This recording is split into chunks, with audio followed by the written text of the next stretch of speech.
Hi, everybody. Let's see you again. And let's start our lecture number 5 on astronomy course. Okay. So, uh, starlight is going to raise oceans and parking lots, and it is all wasted to an astronomer. And nothing is so precious as starlight. Believe it is to waste. Every night it falls on the only link to the sky. So the astronomer's task is to gather as much of it as possible, to extract from it the secrets of the star. The telescope is the symbol of the astronomer because it cases and concentrates light for analysis. Most of the interesting objects in the sky are faint. So astronomers are driven to build huge telescopes to gather the maximum amount of light. As one as you can see on this slide. Some telescopes collect radio waves or X-rays, and some go into space. But they all gather information about the universe. In the quote that opened this lecture, I want to say that Robert Frost suggests that someone in every town should own a telescope. Astronomy is more than technology and scientific analysis. It tells us what we are, and every town should have a telescope to keep us looking up. Very nice. Right. Okay. Just as book on baking bread might begin with a discussion of law, and this our lecture on telescope begin with a discussion of light, not just visible light, but the entire range of radiation from the sky. When you admire the colors of a rainbow, you are seeing light behave as a wave. But when you use a digital camera to take a picture of the same rainbow, the light hitting the camera detector acts like a particle. Light is peculiar in that it is both wave and particle. And how it acts depends on how you observe it. Light is a form of electromagnetic radiation and carries energy through space as electric and magnetic waves. We use the word light to refer to electromagnetic radiation that we can see. But visible light is only a small part of a range that also includes X-rays and radio waves. Electromagnetic radiation travels through space at nearly 300,000 kilometers per second. This is commonly referred to as the speed of light, c. But it is in fact the speed of all electromagnetic radiation. Some people flinch at the word radiation, but that reflects a common misconception. Radiation refers to anything that radiates from a source. High-energy particles emitted from radioactive atoms are called radiation. And you have learned to be a little bit concerned when you see this word. But light, like all electromagnetic radiation, spreads outward from a source. So you can correctly refer to light as a form of radiation. Electromagnetic radiation can act as a wave phenomenon. That is, it is associated with a periodically repeating disturbance, a wave. You are familiar with waves in water. If you disturb a pool of water, the waves spread across the surface. Imagine that you use a meter stick to measure the distance between the successive peaks of a wave. This distance is a wavelength, usually represented by Greek letter lambda. Sound is also a wave, mechanical disturbance that travels through air from source to ear. Sound requires a medium, so, so the moon, when there is no air, there can be no sound. In contrast, light is made up of electric and magnetic fields that can travel through empty space. Unlike sound, light does not require a medium, and so it can travel through a perfect vacuum. There is no sound on the moon, but there is a plenty of sunlight. Also, electromagnetic radiation can behave as wave. It can also behave as a fluid of particles. A particle of electromagnetic radiation is called a photon. And you can think of a photon as a bundle of waves. The amount of energy a photon carries depends inversely on its wavelength. That is, shorter wavelength photons carry more energy, and longer wavelength photons carry less. A simple formula expresses these relationships like here for another energy A, E proportional HV. Here the H is a Planck's constant equal 6.62 times 10 in power minus 34 joule second. C is a speed of light. It's equal 3 times 10 in power 8 meter per second. And lambda is a wavelength in meters. So that's all. Yeah? Our lecture will not use this formula for calculation. The important point is the inverse relationship between the energy E and wavelength. As lambda gets smaller, E gets larger, right? Look, if we have a small, this will be great. A photon of long wavelength carries a very small amount of energy. But a photon with a very short wavelength can carry much more energy. A spectrum is an array of electromagnetic radiation displayed in order of wavelength. You are most familiar with the spectrum of visible light, which you see in a rainbow. The colors of the visible spectrum differ in wavelength, with red having the longest wavelength and violet the shortest one. The visible spectrum is shown at the top of this figure. Visible light, and look, it's different. The average wavelength of visible light is about 0.0005 millimeters. You could put 50 light waves end to end across the thickness of a sheet of household plastic wrap. It is too awkward to measure such short distances in millimeters. So scientists measure the wavelength of light using the nanometer or 1 billion of meters. It means 10 in power minus 9. Another unit that astronomers commonly use is called the angstrom.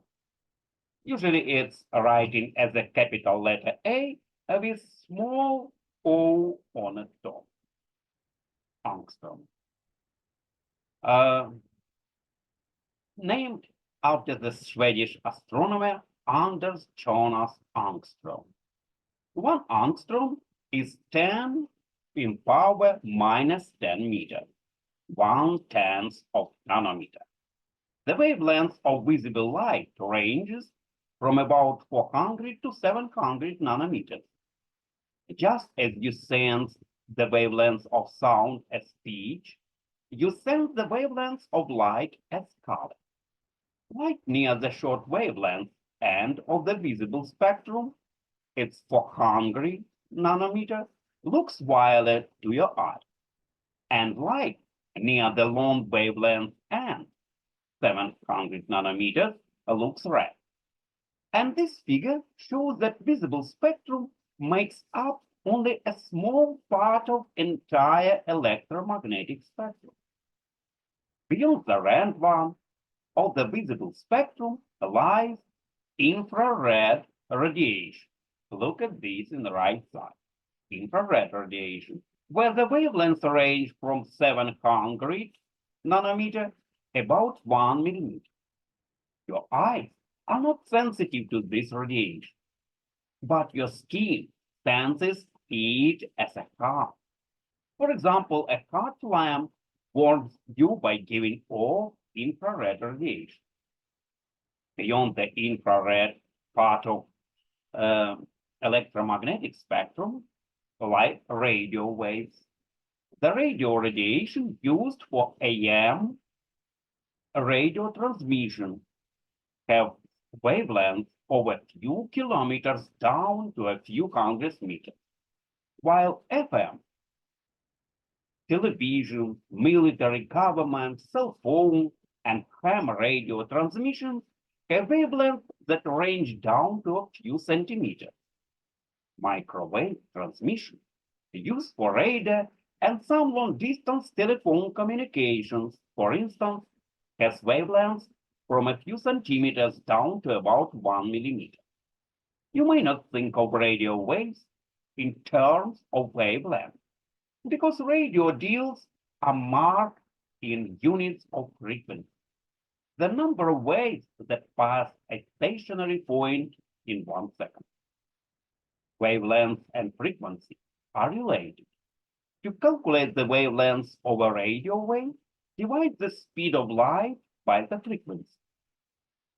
When you tune in your favorite FM station, suppose at 89.5 megahertz, million cycles per second, you are adjusting your radio to detect radio photons with a wavelength of 3.35 meters.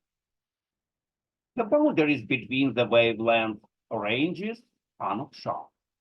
Long wavelength infrared radiation blends smoothly into the shortest microwave radio waves. Similarly, there is no natural division between the short wavelength infrared and the long wavelength part of the visible spectrum. Look at the other end of electromagnetic figure in this spectrum and notice that electromagnetic waves shorter than violet are called ultraviolet. Electromagnetic waves that are even shorter are called X-ray, and shortest are gamma rays. Again, the boundaries between these wavelength ranges are not clearly defined. Recall the formula for the energy of a photon. Extremely short wavelength photons, such as X-rays and gamma rays, have high energies and can be dangerous. Even ultraviolet photons have enough energy to do harm. Small dust of ultraviolet produce a suntan, and larger dust cause sunburn and skin cancer. Contrast this to the lower energy infrared photons. Individually, they have too little energy to affect skin pigment, a fact that explains why you can't get a tan from a hot lamp. Only by concentrating many low-energy photons in a small area, as in a microwave oven, can you transfer significant amounts of energy. Astronomers are interested in electromagnetic radiation because it carries clues to the nature of stars, planets, and other celestial objects. Earth's atmosphere is opaque to most electromagnetic radiation, as shown by the graph of the bottom of this figure. Gamma rays and X-rays and some radio waves, as shown by graph at bottom C. And they absorb in Earth's atmosphere and layer of ozone, O3, at an altitude about of 30 kilometers, absorbs ultraviolet radiation. Water vapor in the lower atmosphere absorbs the longer wavelength infrared radiation. Only visible light, some shorter wavelengths infrared, and some radio waves reach Earth's surface through two wavelength radiation called atmospheric window. Obviously, if you wish to study the sky from the Earth's surface, you must look out through one of these windows. Earth has two atmospheric windows. So there are two main types of ground-based telescopes: optical telescopes and radio telescopes. You can start with optical telescopes, which gaze the light and focus it into sharp images. This requires sophisticated optical and mechanical design, and it leads astronomers to build gigantic telescopes on the tops of high mountains. Optical telescope can focus light into an image by using either a lens or a mirror, as you can see shown on this figure. In a refracting telescope, the primary or objective lens band refracts the light as it passes through the glass and brings it to a focus to form a small inverted image. In a reflecting telescope, the primary or objective mirror, a concave piece of glass with a reflective surface, forms an image by reflecting the light. In either case, the focal length is the distance from the lens or mirror to the image of a distant light source, such as a star. Short focal length lenses and mirrors must be strongly carved, and long focal length lenses and mirrors are less strongly carved. Grinding the proper shape on a lens or mirror is a delicate, time-consuming, and expensive process. The image formed by primary lens or primary mirror of telescope is small, inverted, and difficult to view directly. Astronomers use a small lens called the eyepiece to magnify the image and make it convenient to view. Refracting telescopes suffer from a serious optical distortion that limits their usefulness. When light is refracted through glass, shorter wavelengths bend more than longer wavelengths, so blue light, having shorter wavelengths, comes to a focus closer to the lens than does red light, as you can see on figure A on the upper part. If you focus the eyepiece on the blue image, the other colors are out of focus, and you see a colored blue around the image. If you focus on the red image, all the other colors blur. This color separation is called chromatic aberration. Telescope designers can grind a telescope lens of two components made of different kind of glass, and so bring two different wavelengths to the same focus, like on figure B on the bottom part of this slide. This does improve the image, but these achromatic lenses are not totally free of chromatic aberration, because other wavelengths still blur. Telescopes made with achromatic lenses were popular until the end of the 19th century. The primary lens of a refracting telescope is more expensive than a mirror of the same size. The lens must be achromatic, so it must be made of two different kinds of glass with four precisely ground surfaces. Also, the glass must be pure and flawless, because the light passes through. The largest refracting telescope is the world's was completed in 1897 at Yerkes Observatory in Wisconsin, USA. Its length is 1 meter in diameter and weighs half a ton. Large refracting telescopes are prohibitively expensive. The primary mirrors of reflecting telescopes are much less expensive because the light reflects off the front surface of the mirror. This means that only the front surface needs to be ground to precise shape.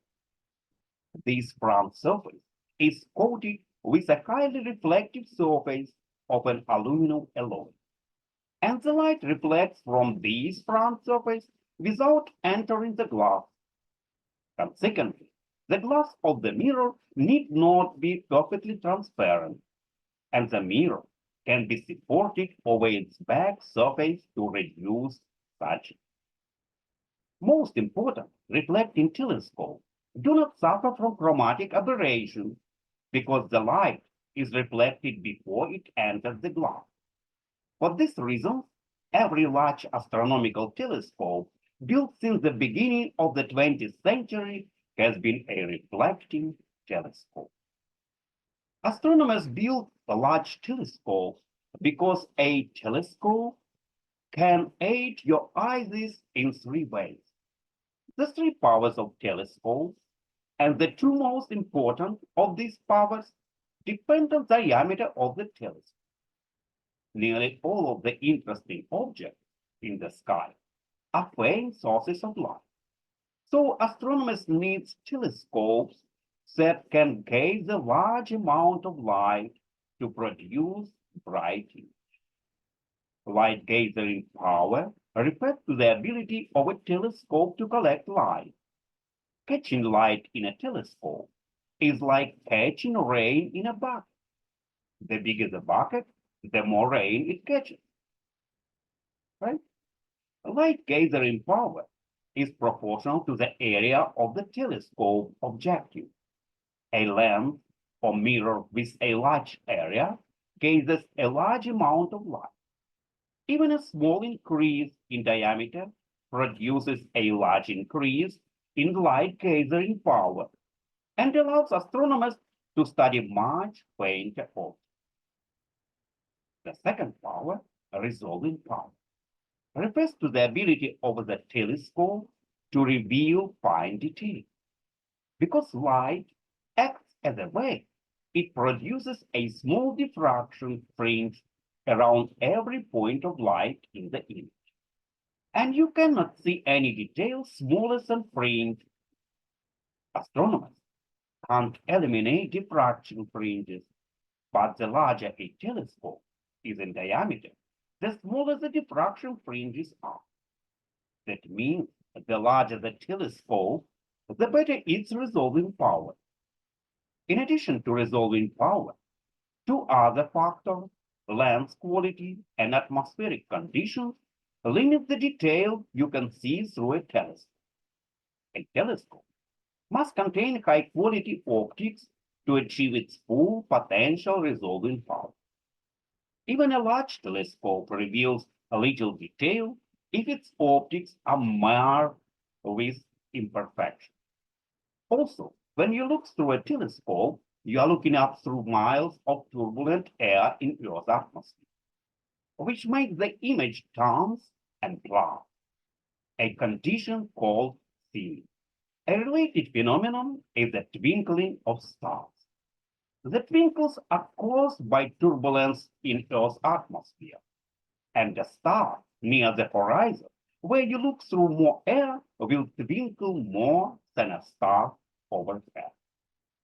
On a night when the atmosphere is unsteady, the images are blurred and the scene is bad.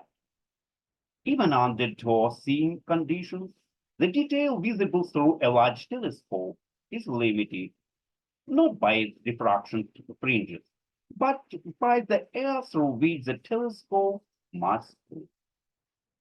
A telescope performs better on a high mountain mountain top, where the air isn't thin and steady, but even their Earth's atmosphere limits. The detail the best telescope can reveal to about 0.5 seconds of arc. You will learn later in this lecture about telescopes that orbit above Earth's atmosphere and are not limited by C.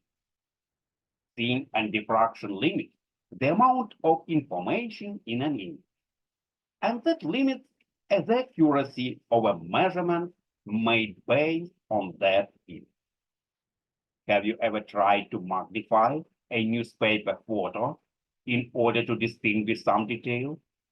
Newspaper photos are made up of tiny dots of ink, and no detail smaller than a single dot will be visible, and no matter how much you magnify the photo. In an astronomical image, the resolution is often set by C. You can't see detail in the image that is smaller than the resolution. That's why stars look like fuzzy point of light, no matter how big your telescope. All measurements have some built-in uncertainty, and scientists must learn to work within those limitations. It is a common misconception that the purpose of an astronomical telescope is to magnify the image. In fact, the magnifying power of a telescope, its ability to make the image bigger, is actually the least significant of these powers. Because the amount of detail you can see is limited by the seeing condition, and the resolving power, very high magnification, does not necessarily show more details. Also, you can change the magnification by changing the eyepiece. But you cannot alter the telescope's light gathering power or resolving power without changing the diameter of the objective lens or mirror. And that would be so expensive that you might as well build a whole new telescope. Notice that the two most important powers of the telescope, light gathering power and resolving power, depend on the diameter of the telescope. This explains why astronomers refer to telescopes by diameter and not by magnification. Astronomers will refer to a telescope as an 8-meter telescope or a 10-meter telescope, but they would never identify a telescope as a 200-power telescope. Okay? The quest for light gathering power and high resolution explains why nearly all major observatories are located far from big cities and usually on high mountains. Astronomers avoid cities because light pollution, the brightening of the night sky by light scattered from artificial outdoor lighting, and can make it impossible to see faint objects. In fact, many residents of cities are unfamiliar with the beauty of the night sky because they can see only the brightness stars. Even far from cities, nature's own light pollution. The moon is sometimes so bright it draws out fainter objects. And astronomers are often unable to observe on the nights near full moon when faint objects cannot be detected even with the largest telescopes on the high mountain. Astronomers prefer to place their telescopes on a carefully selected high mountains. The air there is thick, very dry and more transparent. For the best scene, astronomers select mountains where the air flows smoothly and is not turbulent. Building an observatory on top of a high mountain, far from civilization, is difficult and expensive, as you can imagine from the photo in this figure. But the dark sky aesthetics make it worth the effort. For most of the 20th century, astronomers faced a serious limitation on the size of astronomical telescopes. Traditional telescope mirrors were made thick to avoid sagging that would distort the reflecting surface. But those thick mirrors were heavy. The 5-meter mirror on Mount Palomar weighs 14.5 tons. These traditional telescopes were big, heavy, and expensive. Modern astronomers have solved these problems in a number of ways. Notice 3 important points about telescope design and 10 new terms that describe astronomical telescopes and their operation. First, traditional telescopes are large, use large, solid, heavy mirrors to focus starlight to a prime focus, or by using a secondary mirror to a Cassegrain focus. Some small telescopes have a Newtonian focus or a Schmidt-Cassegrain focus. Second, telescope must have a sidereal drive to follow the star and an equatorial mounting with easy motion around the polar axis is a traditional way to provide that motion. Today, astronomers can build simple, lightweight telescopes on alt-azimuth mountings and depend on computers to move the telescope and follow the westward motion of the stars as Earth rotates.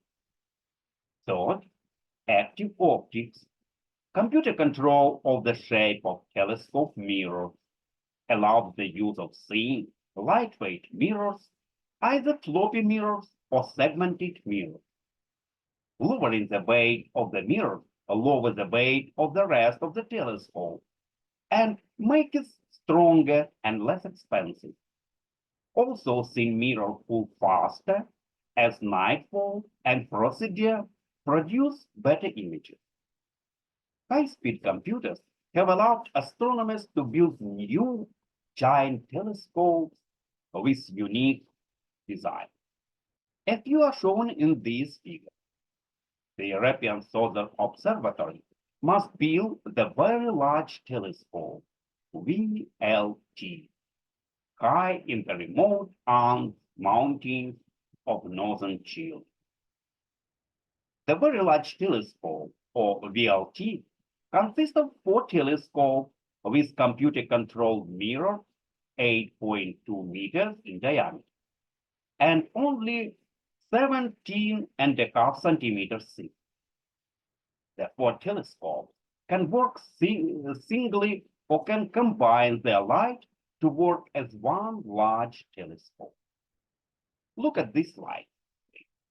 Smaller telescopes are often found with a Newtonian focus, the arrangement that Isaac Newton used in his first reflective telescope. The Newtonian focus is inconvenient for large telescopes, as shown at the right. The Newtonian focus is inconvenient, and opposite to him, many small telescopes, such as the one on your left, use a Schmidt-Cassegrain focus. A thin correction plate improves the image, but is too slightly curved to introduce serious chromatic aberration. Shown below, the 4-meter Malayan telescope at Kitt Peak National Observatory in Arizona, USA, can be used at either the prime focus or the Cassegrain focus. Note the human figure at the lower right. Not too many years ago, astronomers thought it was pointless to build more large telescopes on Earth's surface because of thin distortion caused by the atmosphere. In the 1990s, computers became fast enough to allow astronomers to correct for some of that distortion. And that has made a new generation of giant telescopes possible. Adaptive optics uses high-speed computers to monitor the distortion produced by turbulence in Earth's atmosphere, and then correct the telescope image to sharpen a fuzzy blob into the crisp picture. The resolution of the image is still limited by diffraction in the telescope, but removing much of the seeing distortion produces a dramatic improvement in the detail visible.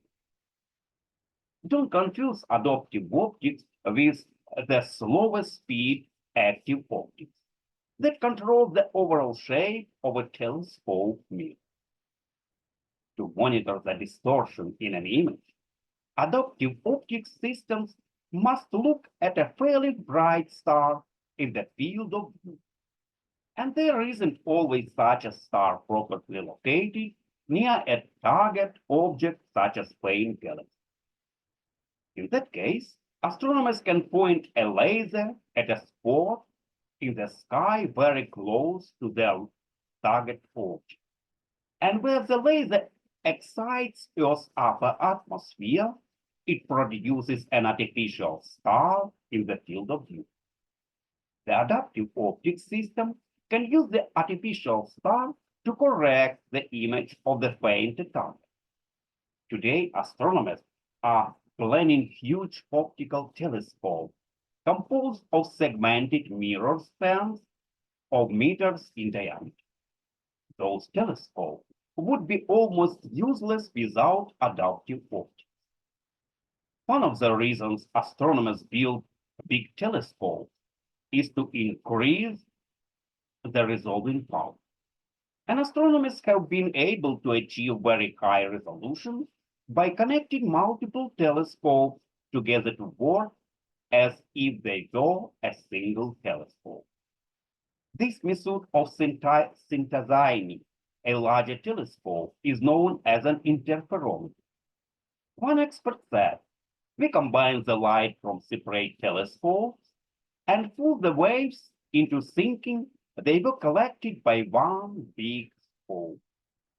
The images from such a virtual telescope are not limited by the diffraction fringing of the individual small telescope, but rather by the diffraction fringes of the much larger virtual telescope.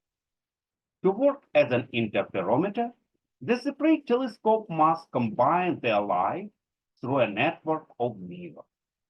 And the path that each light beam travels must be controlled so that it does not vary more than some small fraction of a wavelength. Turbulence on Earth's atmosphere constantly distorts the light, and high-speed computers must continuously adjust the light path. Recall that the wavelength of light is very short, roughly 0.0005 millimeters. So building optical interferometers is one of the most difficult technical problems that astronomers face. Infrared and radio wavelength interferometers are slightly easier to build because the wavelengths are longer. In fact, as you will discover later in this lecture, the first astronomical interferometers were built by radio astronomers. The VLT shown in this figure consists of four 8.2 meters telescopes that can operate separately, but can also be linked together through underground tunnels with three 1.8 meters telescopes on the same mountain sheet. The resulting optical interferometer provides the resolution of a telescope 200 meters in diameter. Other telescopes, such as the two CAT 10 meters telescope, can work as an interferometers.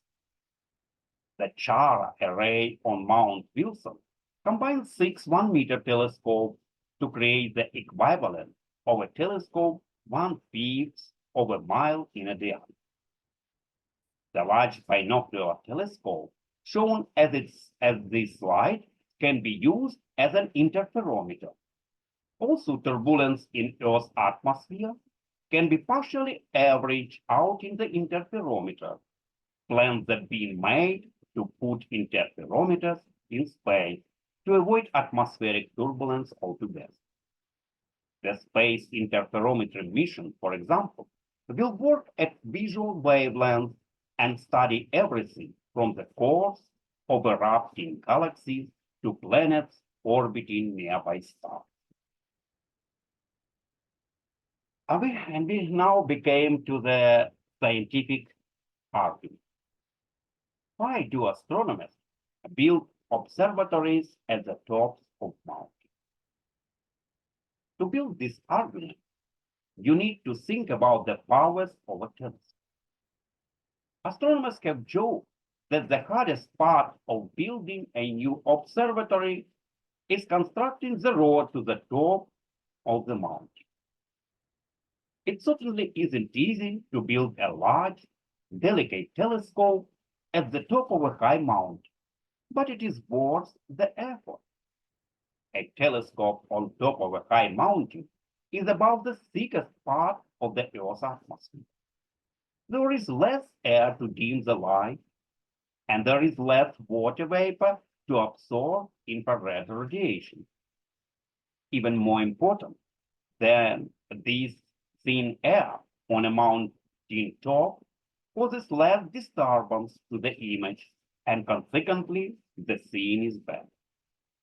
A large telescope on Earth's surface has a resolving power much better than the distortion caused by Earth's atmosphere. So it is limited by thin, not by its own diffraction. It really is worth the trouble to build telescopes atop high mountains.